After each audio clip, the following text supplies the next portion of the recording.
Hi, magandang panood sa lahat. Mag-repair tayo ng washing machine na hindi mag-ikot, no? Mag-ikot yung makina pero yung blade hindi mag-ikot. So tatanggalin natin to para malaman natin kung saan ang problema. Okay, linuwagan natin yung bolt dito, tapos tatanggalin yung cover sa likod para hindi hirap tanggal ng yung gearbox sa ilalim. Yun, tatanggalin natin yung screw nya. Pagkatapos yan, okay, tanggal na. Ayan na, tatanggalin na yan. Okay. Oh, yun. Tingnan nyo kung gaano kadumi. Tagal na ito ginamit eh. Kahit gaano katagal, basta i-repair, okay lang.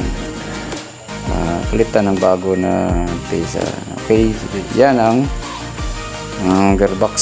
Kailan tanggalin yan kasi yan ang suspect na problema ng washing machine na ito. Okay, yan na.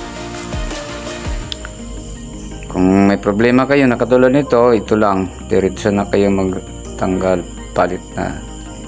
Yun, napakadumi. Okay, so nakabili na tayo ng bago. Ayun, tingnan nyo yung diferensya. Inikot ko, hindi mag-ikot yung yung luma, saka yung bago pinaikot ko, ayun, umikot na kasi iikot talaga pag ikutin circuit. Okay, balik ko yung luma. Okay, hindi mag-ikot. So yan ang problema. Okay, kabitan natin para malaman natin kung ito ay gagana ba.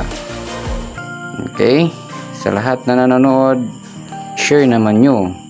Saka kung nagustuhan nyo, i-like nyo, saka i-share.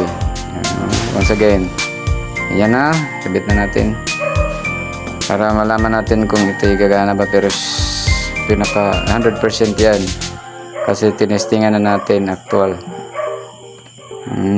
Wala nang duda yan. Andar yan. Okay, sinipalit natin yung sounds para okay, try natin. Okay, oh yun, gumana na. Okay, balik na sa bago. Okay, once again, thank you for watching. At i-share naman nyo. O kung nagustuhan nyo itong video natin, i-like. Okay? Maraming salamat sa panonood. God bless sa lahat.